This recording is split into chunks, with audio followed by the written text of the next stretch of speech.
Welcome back to the bulletin. Musi ప్రక్షాళనకు సంబంధించి విపక్షాలు చేస్తున్న విమర్శలకి మంత్రి శ్రీధర్ బాబు బదులిస్తున్నారు. లైవ్ లో చూద్దాం.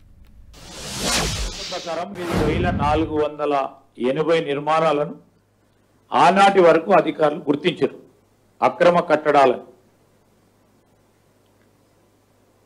ఈ మీటింగ్ కు సంబంధించి ఆ మినిట్స్ లో ఇవన్నిటిని కూడా స్పష్టంగా వారు తెలియజేయడం జరిగింది. అదేవిధంగా ఈరోజు అనేక సందర్భాల్లో మనం పేపర్లో కూడా చూస్తా ఉన్నాం. సరే, ఓ మూసీ నది ప్రక్షాళన జరిగితే పరిశుభ్రమైన నీరు గాలి అందియాలని ఆలోచన చేసిందని మేము కూడా అనుకున్నాం. వారు ముందుకు నడుస్తారని ఆలోచన చేసినాం. పేపర్ల వరకే పరిమితమై మాటలతోనే గడిపిన గత 9 సంవత్సరాలు ఇది కూడా మూసీ నది ప్రక్షాళన కూడా అదే విధంగా నడిచింది.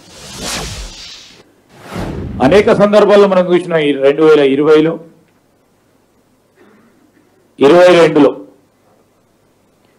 ఏ విధంగానైతే ఆ మూసీకి సంబంధించిన అటువైపు ఇటువైపు ఉన్న మన అన్నజల్లులు ఆ స్లమ్ ఏరియాస్ లో ఉంటున్న వారు, ఆ లో లయింగ్ లో లోతట్టు ప్రాంతాల్లో ఉంటున్న వారు ఏ విధంగా ముంపుకు గురైనరో స్పష్టంగా పత్రికల ద్వారా ఈరోజు ఈ విధంగా ఈ ప్రాంతాల్లో ఇదే చాదరగట్ ప్రాంతంలో ఆ ప్రాంతంలో ఇంతవరకు నీటి ముంపు జరిగింది.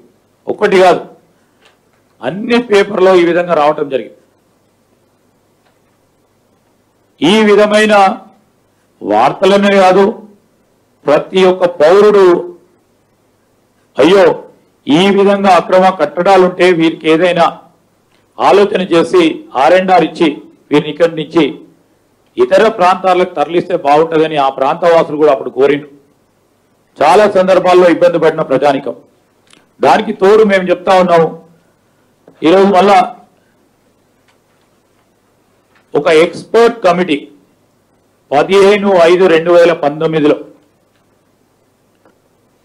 Maximum discharge estimate, maximum flood level Musi రవి నదికి సంబంధించి మరి చీఫ్ ఇంజనీర్ గారు Musi river front development corporation కు సంబంధించిన మేనేజింగ్ డైరెక్టర్ గారికి ఈరోజు మ్యాక్సిమం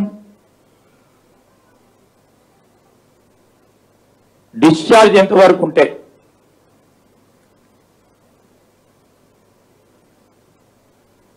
ఆ మ్యాక్సిమం డిశ్చార్జ్ కంటే ఎక్కువ, ఒక క్యూసెక్ ఎక్కువైనా అనేక మందికి ప్రాణహాని కానీ ఆస్తి నష్టం కలుగుతుందని స్పష్టంగా